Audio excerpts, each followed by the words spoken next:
Now when the adversaries of Judah and Benjamin heard that the descendants of the captivity were building the temple of the Lord God of Israel, they came to Zerubbabel and the heads of the fathers' houses and said to them, "Let us build with you, for we seek your God as you do. We have sacrificed to him since the days of Esarhaddon, king of Assyria, who brought us here." But Zerubbabel and Jeshua and the rest of the heads of the fathers' houses of Israel said to them, "You may do nothing with us to build a house for our God, but we alone will build to the Lord God of Israel, as King Cyrus, the king of Persia, has commanded us." And the people of the land tried to discourage the people of Judah. They troubled them in building and hired counselors against them to frustrate their purpose all the days of Cyrus, king of Persia, even until the reign of Darius, king of Persia. In the reign of Ahasuerus, in the beginning of his reign, they wrote an accusation against the inhabitants of Judah and Jerusalem. In the days of Artaxerxes also, Bishlam, Mithridath, Tabal, and the rest of the companions wrote to Artaxerxes, king of Persia, and the letter was written in Aramaic script and translated into the Aramaic language.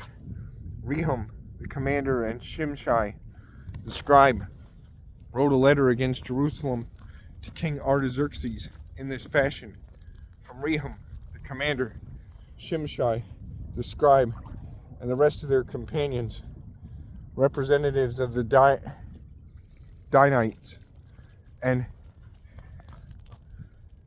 Aphrasathites, the Tarpelites, the people of Persia, and Erech, and Babylon, and Shushan, the Dahavites, the Elamites, and the rest of the nations whom the great and noble Osnapper took captive and settled in the cities of Samaria, and the remainder beyond the river, and so forth. This is a copy of the letter that they sent him. To King Artaxerxes, from your servants, the men of the region beyond the river, and so forth.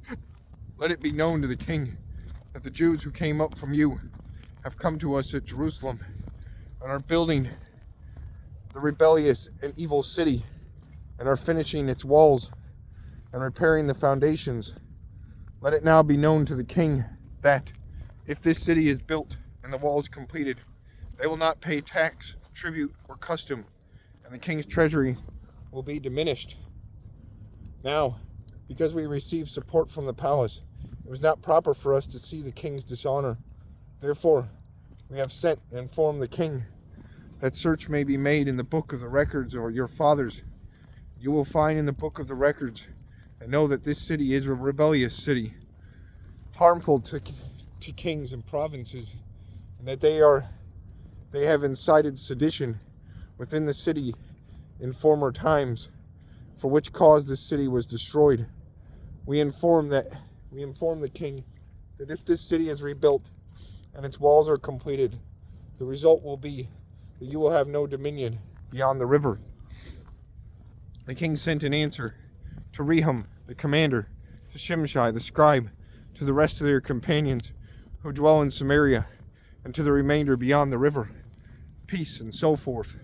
The letter which you sent to us has been clearly read before me, and I gave command, and a search has been made, and it was found that this city in the former times has revolted against kings, and rebellion and sedition have been fostered in it. There have also been mighty kings over Jerusalem, who have ruled over all the region beyond the river, and tax, tribute, and custom were paid to them. Now give the command to make these men cease, that this city may not be built until the command is given by me. Take heed now that you do not fail to do this. Why should damage increase to the hurt of the kings? And when the copy of King Artaxerxes' letter was read before Rehum, Shimshai the scribe, and their companions, they went up in haste to Jerusalem against the Jews, and by force of arms made them cease. Thus the work of the house of God, which is at Jerusalem, ceased, and it was discontinued until the second year of the reign of Darius, king of Persia.